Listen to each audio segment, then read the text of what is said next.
Leituras do livro da Bíblia. Dando continuidade às leituras do livro da Bíblia, no livro de Sabedorias, nos capítulos 11, capítulo 12, capítulo 13, capítulo 14. Escutemos-nos e lemos juntos neste exato momento. Sabedoria 11. Pela mão de um santo profeta aplanou suas dificuldades. Eles atravessaram um deserto inabitado, e levantaram suas tendas em lugares ermos. Resistiram aos que os atacavam, e repeliram seus inimigos. Tiveram sede e clamaram a voz. Do rochedo abrupto a água lhes foi dada, e da pedra seca estancaram sua sede. Porque os elementos que tinham servido para punir seus inimigos, foram-lhes dados, na sua necessidade, como benefício. Em lugar das ondas de um rio perene turvadas por uma lama de sangue. Pela punição do decreto que consagrava crianças à morte, vós lhes destes, de maneira inesperada, água em abundância. Mostrando-lhes, pela sede que então sofreram, como puniste seus inimigos. Por isso, tratados com piedade na sua provação, reconheceram quanto deviam ter sofrido os ímpios, julgados com ira. A estes provastes como um pai que corrige, mas a outros provastes como um rei severo que condena. Tanto estando longe como perto, a dor os consumiu da mesma forma. Porque tiveram um segundo para se entristecer e gemer a lembrança dos males passados.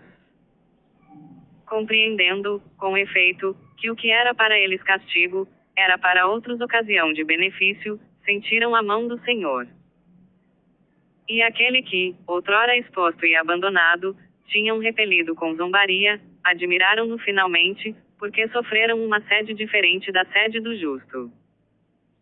Por outro lado, para os punir dos loucos pensamentos de sua perversidade, que os faziam extraviar-se na adoração de répteis irracionais e de vis animais, enviastes contra eles uma multidão de animais estúpidos. A fim de que compreendessem que por onde cada um peca, será punido. Não era difícil a vossa mão todo-poderosa, que formou um mundo de matéria informe, mandar contra eles bandos de ursos e de leões ferozes. Ou animais desconhecidos e de uma nova espécie, cheios de furor, exalando um hálito inflamado, ou espalhando um fumo infecto, ou lançando de seus olhos faíscas terríveis. Capazes não só de os exterminar com seus golpes, mas ainda de os matar de terror só pelo seu aspecto. E, mesmo sem isso, eles poderiam perecer por um sopro, perseguidos pela justiça e arrebatados pelo vento de vosso poder. Porque sempre vos é possível mostrar vosso poder imenso, e quem poderá resistir à força de vosso braço? Diante de vós o mundo inteiro é como um nada, que faz pender a balança, ou como uma gota de orvalho, que desce de madrugada sobre a terra. Tendes compaixão de todos, porque vós podeis tudo. Porque amais tudo que existe, e não odiais nada do que fizestes, porquanto, se o odiasseis, não o teríeis feito de modo algum. Como poderia subsistir qualquer coisa, se não o tivesseis querido, e conservar a existência, se por vós não tivesse sido chamada? Mas poupais todos os seres, porque todos são vossos, ó Senhor, que amais a vida. Sabedoria 12. Vosso espírito incorruptível está em todos. É por isso que castigais com brandura aqueles que caem, e os advertes mostrando-lhes em que pecam, a fim de que rejeitem sua malícia e creiam em vós, Senhor. Foi assim que se deu com os antigos habitantes da Terra Santa. Tinhais horror deles por causa de suas obras detestáveis, sua magia e seus ritos ímpios. Seus cruéis morticínios de crianças, seus festins de entranhas, carne humana e sangue, suas iniciações nos mistérios orgíacos. E os crimes de pais contra seres indefesos. Para que esta terra, que estimais entre todas, recebesse uma digna colônia de filhos de Deus. Contudo, porque também eles eram homens, vós os poupastes, enviando-lhes vespas precursoras de vosso exército, para que elas os fizessem perecer pouco a pouco. Não é que vos fosse impossível esmagar os maus por meio dos justos num combate, ou exterminar todos juntos por animais ferozes ou por uma palavra categórica. Mas castigando-os pouco a pouco, dáveis tempo para o arrependimento, não ignorando que sua raça era maldita, ingênita a sua perversidade, e que jamais seus pensamentos se mudariam. Porque sua estirpe era má desde a origem. Não era por temor do que quer que fosse que vos mostráveis indulgente para com eles em seus pecados. Porque, quem ousará dizer-vos, que fizeste tu? E quem se oporá a vosso julgamento? Quem vos repreenderá de terdes aniquilado nações que criastes? Ou quem se levantará contra vós para defender os culpados? Não há, fora de vós, um Deus que se ocupa de tudo, e a quem deveis mostrar que nada é injusto em vossos julgamentos. Nem um rei, nem um tirano que vos possa resistir em favor dos que castigastes. Mas porque sois justo, governais com toda a justiça, e julgais indigno de vosso poder condenar quem não merece ser punido. Porque vossa força é o fundamento de vossa justiça e o fato de ser de Senhor de todos, vos torna indulgente para com todos. Mostrais vossa força aos que não CRE acento circunflexo M no vosso poder, e confundes os que a não conhecem e ousam afrontá-la. Senhor de vossa força, julgais com bondade, e nos governais com grande indulgência, porque sempre vos é possível empregar vosso poder, quando quiserdes. Agindo desta maneira, mostrastes a vosso povo que o justo deve ser cheio de bondade, e inspirastes a vossos filhos a boa esperança de que, após o pecado, lhes dareis tempo para a penitência. Porque se os inimigos de vossos filhos, dignos de morte, vós os haveis castigado com tanta prudência e longanimidade, dando-lhes tempo e ocasião para se emendarem. Com quanto cuidado não julgareis vós os vossos filhos, a cujos antepassados concedestes com juramento vossa aliança, repleta de ricas promessas. Portanto, quando nos corrigis, castigais 1000 vezes mais nossos inimigos, para que em nossos julgamentos nos lembremos de vossa bondade, e para que esperemos em vossa indulgência quando somos julgados. Por isso também aqueles que loucamente viverão no mal, vós os torturastes por meio das suas próprias abominações. Porque se tinham afastado demais nos caminhos do erro, tomando por deuses os mais vis animais, deixando-se enganar como meninos sem razão. Assim é que, como a meninos sem razão, lhes destes um castigo irrisório. Mas os que recusam a advertência de semelhante correção sofrerão um castigo digno de Deus. Excitados, então, pelos sofrimentos causados por esses animais que tinham julgado deuses, e que os atormentavam, viram o que no começo tinham recusado ver, e reconheceram o verdadeiro Deus, por isso é que caiu sobre eles a condenação final. Sabedoria 13. São insensatos por natureza todos os que desconheceram a Deus, e, através dos bens visíveis, não souberam conhecer aquele que é, nem reconhecer o artista, considerando suas obras. Tomaram o fogo, ou o vento, ou o ar agitável, ou a esfera estrelada, ou a água impetuosa, ou os astros dos céus, por deuses, regentes do mundo. Se tomaram essas coisas por deuses, encantados pela sua beleza, saibam, então, quanto seu Senhor prevalece sobre elas, porque é o Criador da beleza que fez estas coisas. Se o que os impressionou é a sua força e o seu poder, que eles compreendam, por meio delas, que seu Criador é mais forte. Pois é a partir da grandeza e da beleza das criaturas que, por analogia, se conhece o seu autor. Contudo, estes só incorrem numa ligeira censura, porque, talvez, eles caíram no erro procurando Deus e querendo encontrá-lo.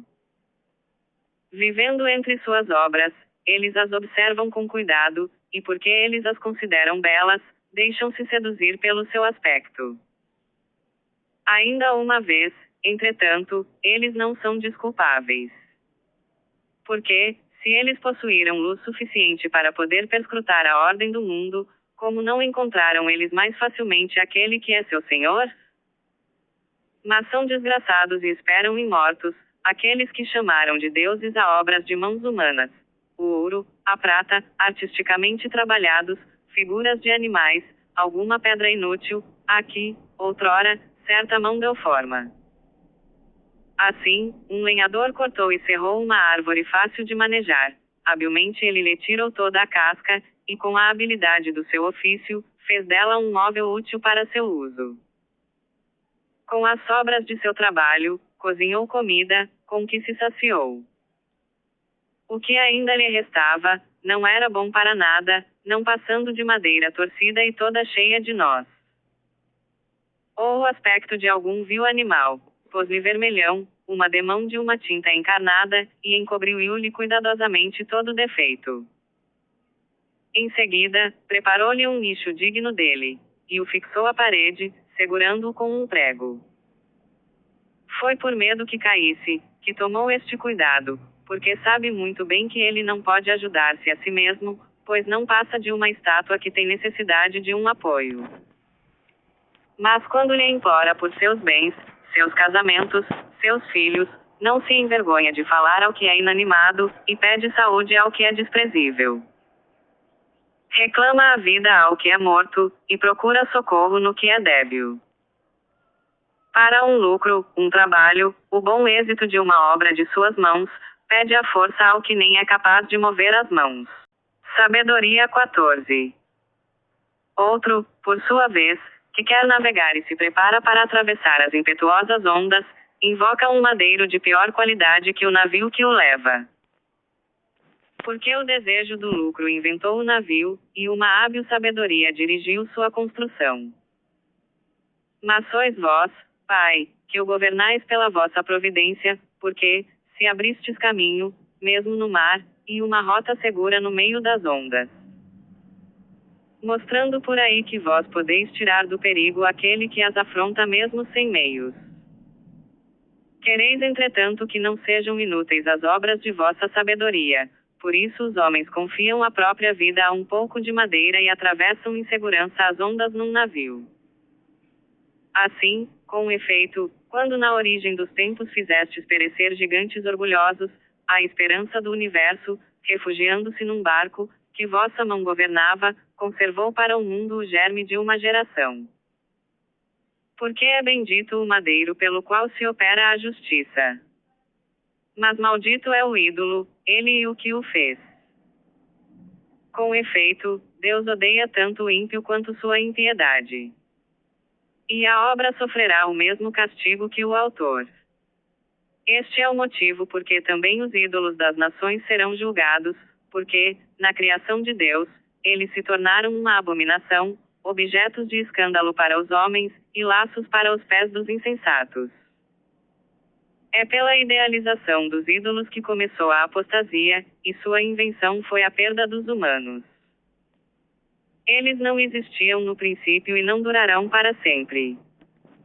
A vaidade dos homens os introduziu no mundo, e, por causa disso, Deus decidiu a sua destruição para breve. Um pai aflito por um luto prematuro, tendo mandado fazer a imagem do filho, tão cedo arrebatado, honrou, em seguida, como a um Deus aquele que não passava de um morto, e transmitiu, aos seus, certos ritos secretos e cerimônias.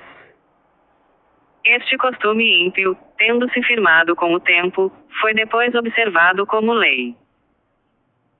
Foi também em consequência das ordens dos príncipes que se adoraram imagens esculpidas, porque aqueles que não podiam honrar pessoalmente, porque moravam longe deles, fizeram representar o que se achava distante, e expuseram publicamente a imagem do rei venerado, a fim de lisonjeá-lo de longe com seu zelo, como se estivesse presente.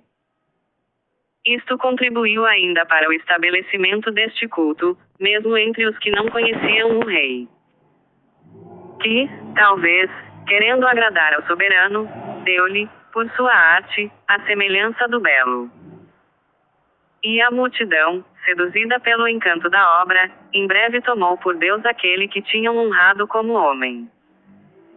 E isto foi uma cilada para a humanidade. Os homens, sujeitando-se à lei da desgraça e da tirania, deram à pedra e à madeira o nome incomunicável. Como se não bastasse terem errado acerca do conhecimento de Deus, embora passando a vida numa longa luta de ignorância, eles dão o nome de paz a um estado tão infeliz. Com efeito, sacrificando seus filhos, celebrando mistérios ocultos, ou entregando-se a orgias desenfreadas de religiões exóticas.